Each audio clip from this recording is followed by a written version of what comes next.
Le 27 novembre dernier a eu lieu la 3e édition du gala de l'Association solidaire au profit de personnes atteintes du cancer et en difficulté financière. Une soirée à laquelle ont participé Cécile de Ménibus et Mareva Galanter, toutes les deux dans la tourmente depuis plusieurs jours. Une parenthèse joyeuse dans laquelle elles ont pu croiser Anne Roumanoff et Michel Boujna. La suite après la publicité. Voilà maintenant plusieurs jours que Cécile de Ménibus et Mareva Galanter vivent des heures plutôt sombres. La première, animatrice télé et acolyte de Coé pendant plusieurs années, voit son ancien patron accusé de viol. La seconde, femme d'Arthur, s'inquiète de la sécurité de son homme et de celle de leur famille, placée sous protection policière depuis que des menaces de mort ont été envoyées à l'animateur. Malgré l'approche de Noël et son ambiance d'ordinaire féerique, les temps sont bien moroses. Alors pour se changer les idées, Cécile de Ménibus et Mareva Galanter se sont accordé une sortie aux Fouquet's. D'une pierre deux coups puisque cette soirée était organisée pour la bonne cause. L'animatrice et l'ancienne Miss France ont assisté à la 3e édition du gala de l'Association solidaire au profit de personnes atteintes du cancer et en difficulté financière le 27 novembre dernier. L'événement, organisé par Carla Maury, marraine de l'association présidée par Sophie Bouxiro, a été un succès.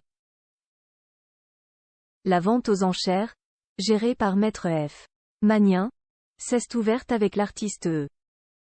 Black Painting qui se produit dans le monde entier, et s'est poursuivie grâce aux autres œuvres généreusement offertes par N.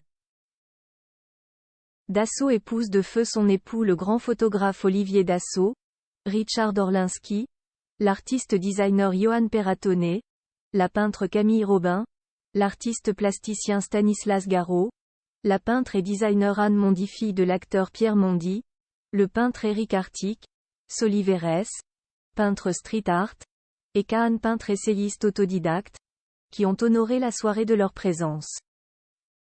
L'association solidaire collecte, grâce aux particuliers et partenaires coiffeurs, des mèches de cheveux naturelles de minimum 30 cm qui sont revendues à des perruquiers.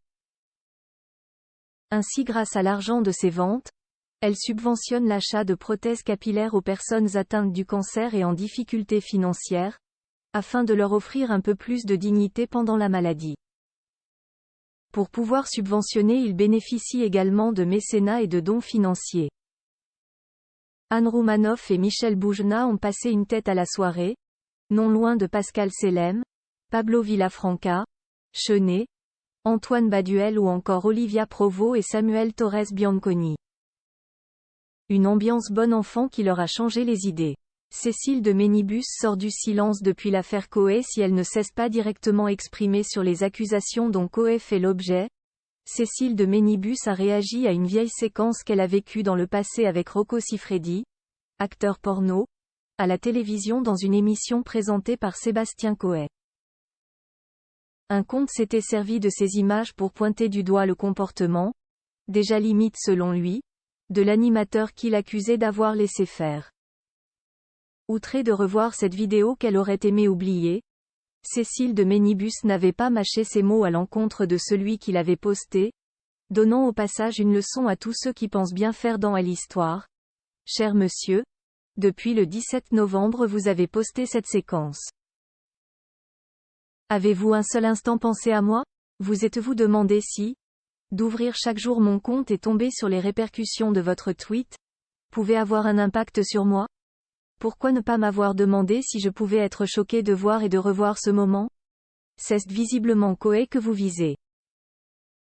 Vous avez tort. Le seul responsable de cette situation c'est #Rocco Siffredi. C'est lui qui me manque de respect et qui ajoutera un acte déplacé dans les coulisses. Je me suis déjà exprimé sur ce moment. Vous m'obligez à recommencer, avait-elle écrit avant de poursuivre. Protéger les victimes ne vous semble pas primordial? Dénoncez. Cela a été fait maintes fois. Vous mélangez les époques. Bien sûr qu'avec nos yeux d'aujourd'hui les voix s'élèvent. Mais à l'époque les choses étaient différentes.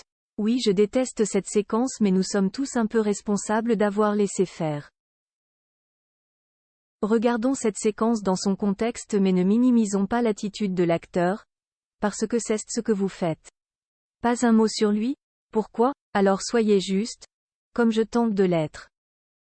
Ce moment ne vous appartient pas, donc ne le piétinez pas en détournant le nom prédateur et nommez-le. Merci à vous. Sébastien Coé reste présumé innocent des faits qui lui sont reprochés jusqu'à clôture du dossier. La suite après la publicité.